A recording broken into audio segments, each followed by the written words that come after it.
যুক্তরাজ্যে অবস্থানরত অভিবাসীদের মধ্যে বাংলাদেশি বংশোদ্ভূতদের পরিস্থিতি বরাবরই সবচেয়ে নাজুক। এরপরও গত কয়েক বছরে দেশটি থেকে আসা রেমিটেন্সের পরিমাণ উল্লেখযোগ্য মাত্রায় বেড়েছে।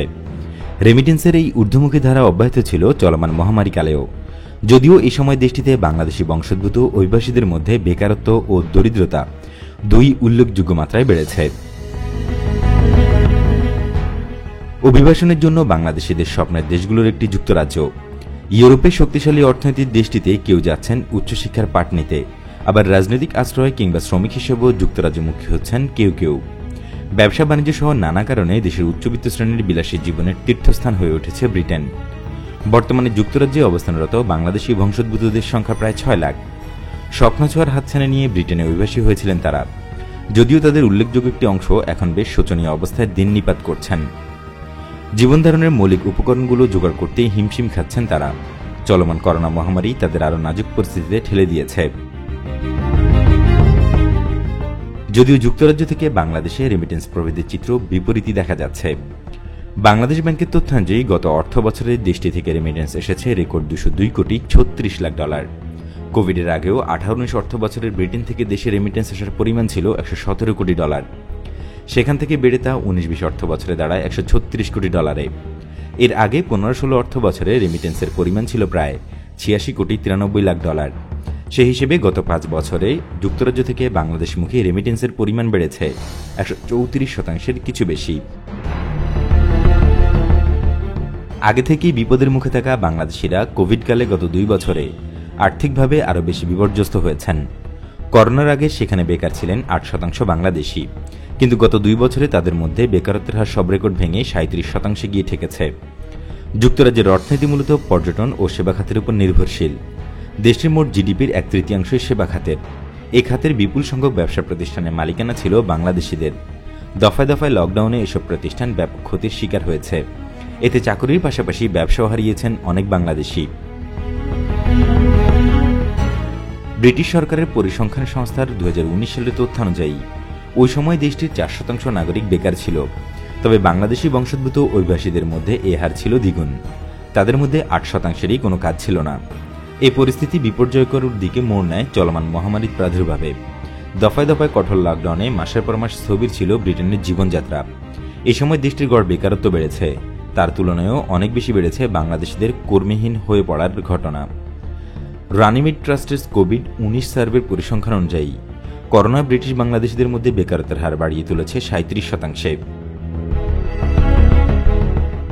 এর মধ্যেও দেশটি থেকে রেমিটেন্স আসা বাড়ছে। কোভিডকালেও যুক্তরাজ্য থেকে বাংলাদেশের রেমিটেন্স আয় বাড়ার কারণ ব্যাখ্যা করে সম্প্রতি একটি মতামত প্রতিবেদন প্রকাশ করেছে বিশ্বব্যাংক। সেখানে বলা হয়েছে, করোনাকালে যুক্তরাজ্য সরকার নানা ধরনের আর্থিক প্রণোদনা দিয়েছে। সেই প্রণোদনার কিছুটা অংশ বাংলাদেশেরও পেয়েছেন। সেটা অনেকেই দেশে নিজেদের পরিবারের কাছে পাঠিয়েছেন। তবে যুক্তরাজ্যে বসবাসকারী বাংলাদেশি কমিউনিটির গুরুত্বপূর্ণ নেতারা ভিন্ন ভিন্ন তথ্য দিচ্ছেন। তারা বলছেন, গত 2 বছরে ব্রিটেনে অসংখ্য বাংলাদেশি চাকুরি হারিয়েছেন। অনেকের ব্যবসা প্রতিষ্ঠান দেনার ভারে জর্জরিত হয়ে দেউলিয়া হয়েছে। এই অবস্থায় যুক্তরাজ্য থেকে বাংলাদেশে যে পরিমাণ রেমিটেন্স গিয়েছে তার কতটুকু বৈধ অর্থ সেটা নিয়ে সন্দেহ আছে। দশকের পর দশক ধরে বাংলাদেশ থেকে যুক্তরাজ্য সহ ইউরোপের দেশগুলোতে পাচার হওয়া অর্থের একটি অংশ রেমিটেন্স হিসেবে দেশে ফিরছে বলেই মনে করছেন তারা। ব্রিটিশ সরকারের তৈরি করা 2018 সালের স্বাস্থ্য সমতা প্রতিবেদনের তথ্য বলছে, আর্থিক সক্ষমতায় শ্বেতাঙ্গ ব্রিটিশদের তুলনায় যুক্তরাজ্যে বসবাসকারী কৃষ্ণাঙ্গ, এশিয়ান ও অন্যান্য নিগোষ্ঠীর মানুষ বেশ পিছিয়ে।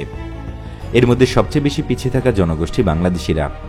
দেশটিতে বসবাসকারী বাংলাদেশি ব্রিটিশ পরিবারের অন্তত 50% বাসস্থানের ব্যয় নির্বাহ করতে হিমশিম খায়, যেখানে মূল ব্রিটিশ পরিবারগুলোর ক্ষেত্রে এই হার 20%। দেশটিতে বঞ্চিত ও দরিদ্র পরিবারের শিশুরা স্কুলে বিনামূল্য খাদ্য পায়। কেবল দরিদ্র পরিবারের শিশুরাই সরকার থেকে এই খাদ্য সহায়তা পায়। যুক্তরাজ্যের শিক্ষা মন্ত্রণালয়ের পরিসংখ্যান বলছে, ব্রিটেনের 15% শ্বেতাঙ্গ শিশু বিনামূল্যের খাদ্য সহায়তা নেয়, যেখানে বাংলাদেশি বংশোদ্ভূত শিশুদের বিনামূল্যে খাদ্য সহায়তা নেয়ার হার 21%। যুক্তরাজ্যে বসবাসকারীদের জীবনমান নির্ধারণে নিত্য প্রয়োজনীয় পণ্য ও সেবা প্রাপ্তিকেও গুরুত্বপূর্ণ অনুষঙ্গ বিবেচনা করা হয়। তারপরও অনেক ব্রিটিশ নাগরিকই অত্যাবশ্যকীয় পণ্য ও সেবা প্রাপ্তি থেকে বঞ্চিত হচ্ছেন। বঞ্চিতদের তালিকায় সবার উপরের দিকে রয়েছে বাংলাদেশি বংশোদ্ভূত ব্রিটিশদের নাম। এমনকি তীব্র শীতের সময় গরম কাপড় সংগ্রহ করতেও ব্রিটিশ অনেক বাংলাদেশিকে হিমশিম খেতে হয়। ব্রিটিশ সরকারের তৈরি করা 19 সালের ONS প্রতিবেদনের তথ্য বলছে, সেখানকার 29% বাংলাদেশী নিত্য প্রয়োজনীয় পণ্য ও সেবা থেকে বঞ্চিত, যেখানে কৃষ্ণাঙ্গদের মধ্যে এই হার 22%।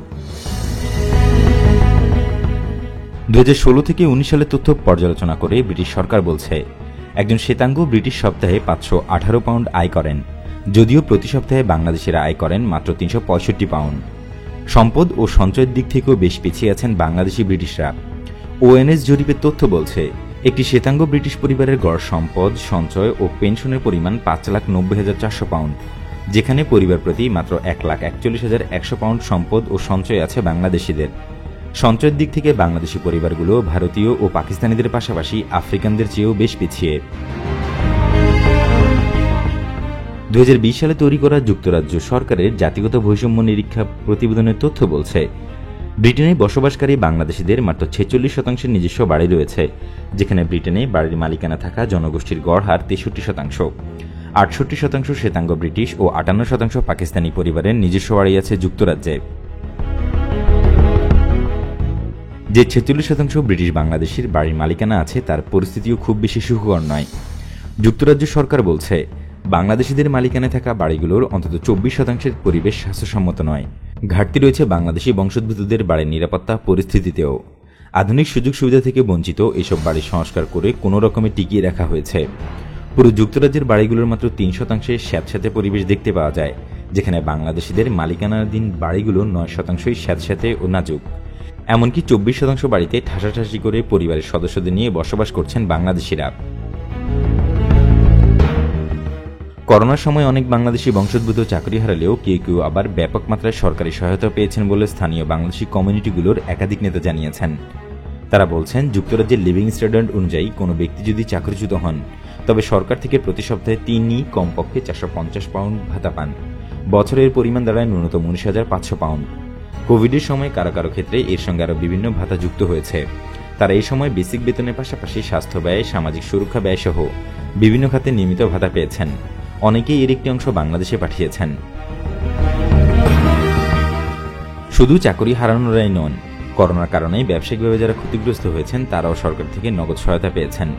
এ প্রসঙ্গে যুক্তরাজ্যের উত্তর অংশের রাজধানী লিডসের ব্যবসায়ী ও education and cultural organisation for Bangladesh লিডসের সাধারণ সম্পাদক জানান, যুক্তরাজ্যে ক্ষুদ্র থেকে মাঝারি মানের যেসব বাংলাদেশি ব্যবসায়ী রয়েছেন তারাই মূলত কোভিডের সবচেয়ে বেশি ক্ষতিগ্রস্ত হয়েছেন। তবে যুক্তরাজ্য সরকার ক্ষতিগ্রস্ত ব্যবসায়ীদের 15 থেকে 20,000 পাউন্ড করে সহায়তা দিয়েছে। অনেক বাংলাদেশি ব্যবসায়ী 3 বার পর্যন্ত এ ধরনের সহায়তা পেয়েছেন। এদের মধ্যে কেউ কেউ আবার এসব অর্থ বাংলাদেশে বিনিয়োগও করেছেন।